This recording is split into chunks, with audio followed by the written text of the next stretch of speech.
Asif Mahtab Dhaka university teacher, এই যে শরীফ শরীফের প্রতিবেদন নায়ক যা তাকে 6 দিনের 10 দিনের রিমান্ড চাওয়া হয়েছে, তাকে 6 দিনের রিমান্ড মঞ্জুর করেছে, যদিও তার স্পাইনের সমস্যা, তার পায়ের সমস্যা।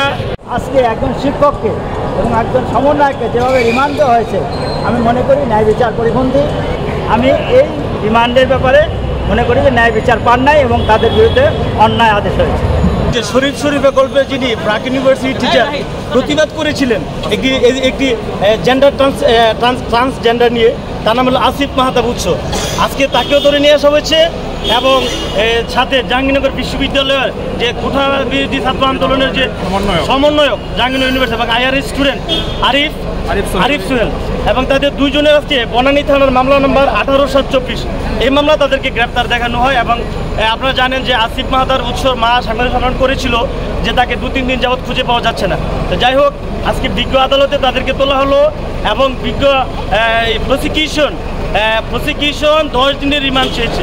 তো বিজ্ঞ আদালতে আমরা শুনানি করেছি, আমরা বলেছি যে উনি ঢাকা ইউনিভার্সিটির একজন টিচার এবং উনি he is not involvement with the politics, কারণ সে রাজনীতির সাথে কোনো সম্পৃক্ত না অ্যাজ এ টিচার। তো যেহেতু উনি টিচার এবং খুব অসুস্থ, আপনার শরীফ শরীফের যে গল্পের যে প্রতিবাদকারী আসিফ মাহতাব উনি খুব অসুস্থ, তার এই বাম পাঁজর আসে, হাতের পাঁজর নড়াইতে পারে না, পায়ের স্পাইন ছিঁড়া এবং সে হাঁটতে খুব কষ্ট হয়, তাকে খুব টর্চার করা হয়েছে আপনার থানাতে।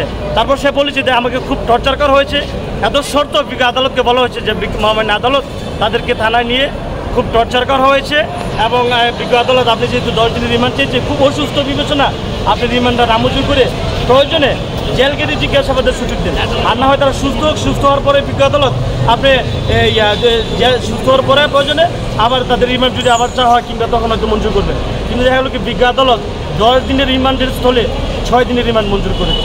তবে আমরা সংক্ষুব্ধ, আমরা মনে করছি আমরা ন্যায় বিচার থেকে বঞ্চিত হয়েছি।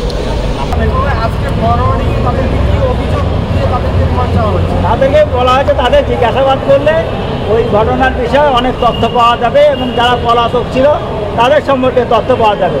আমার কথা হচ্ছে যাদের এজাহারই নাম নাই তারা পলাতক আসামিদের নাম জানবে কীভাবে?